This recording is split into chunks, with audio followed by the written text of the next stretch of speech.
Assalamualaikum warahmatullahi wabarakatuh. Nama saya Devita Mana Putri Jayana dari kelas 11 APAP 1. Di sini saya akan menjelaskan materi tentang TKK pertolongan pertama pada kecelakaan P3K.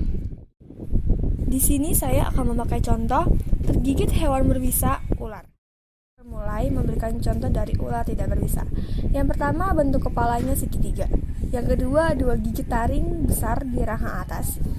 Ketiga, pupil mata hitam yang vertikal dan pipi tipis dikelilingi bola mata berwarna kuning hijau, dan jenis luka gigitan berupa 2 lubang gigitan taring mirip tancapan atau tusukan benda tajam.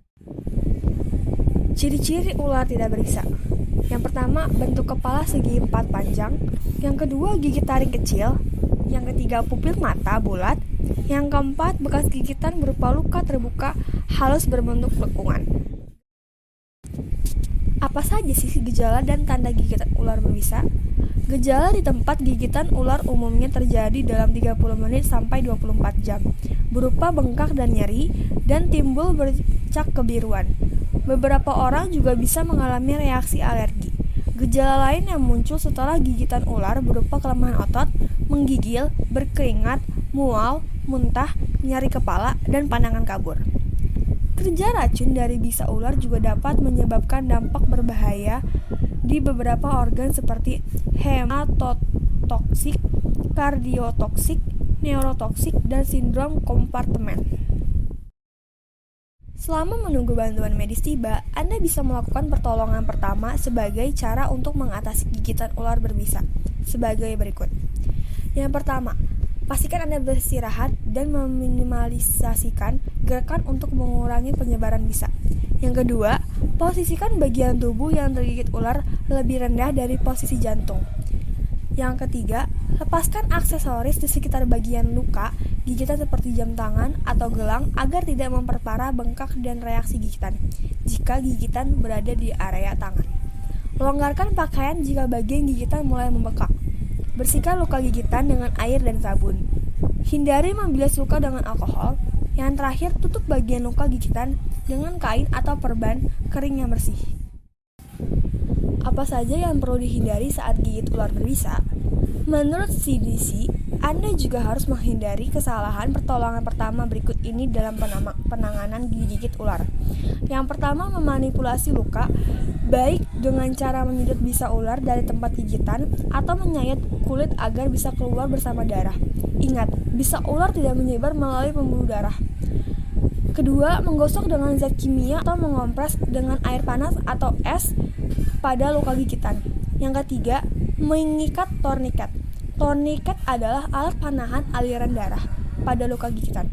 Sebaliknya, pemasangan torniket bisa diberikan di bawah 30 menit pertama apabila timbul gejala dan tidak ada antibisa.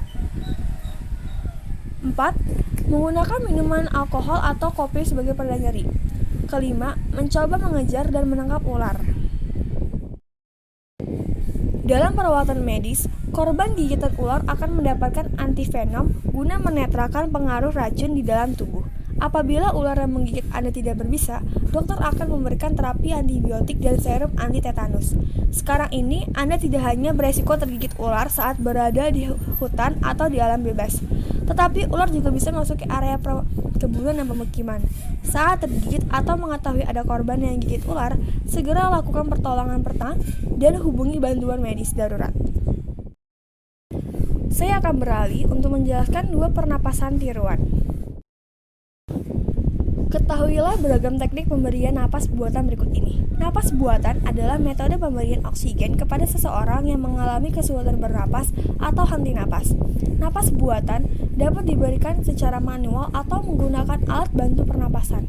Napas buatan merupakan bagian dari resusitasi jantung paru atau RGP atau CPR, yaitu teknik pertolongan pertama pada kondisi henti napas atau henti jantung. Kedua kondisi tersebut bisa disebabkan oleh banyak hal, seperti serangan jantung, cedera berat, atau tenggelam.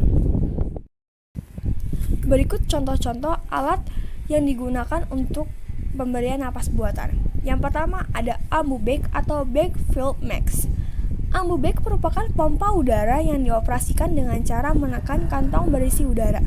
Alat ini memungkinkan pasien mendapat pasokan oksigen ketika mengalami henti napas.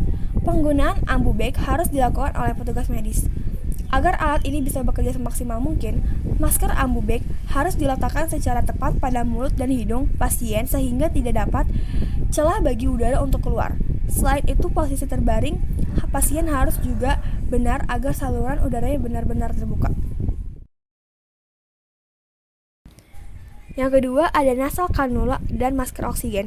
Mungkin teman-teman juga sudah sering melihat alat ini. Nasal cannula atau nasal kanul adalah selang oksigen yang ditempatkan di hidung. Selang ini memiliki dua cabang yang dimasukkan ke dalam dua lubang hidung untuk mengalirkan oksigen. Pengguna nasal cannula atau masker oksigen berfungsi untuk memudahkan pasien bernapas tanpa menimbulkan gangguan saat atau berbicara. Alat tersebut sering digunakan pada penderita pneumonia, asma, penyakit paru, obstruktif kronis, sleep apnea, atau gangguan pernapasan pada anak-anak dan bayi baru lahir. Sekian saya ucapkan, terima kasih.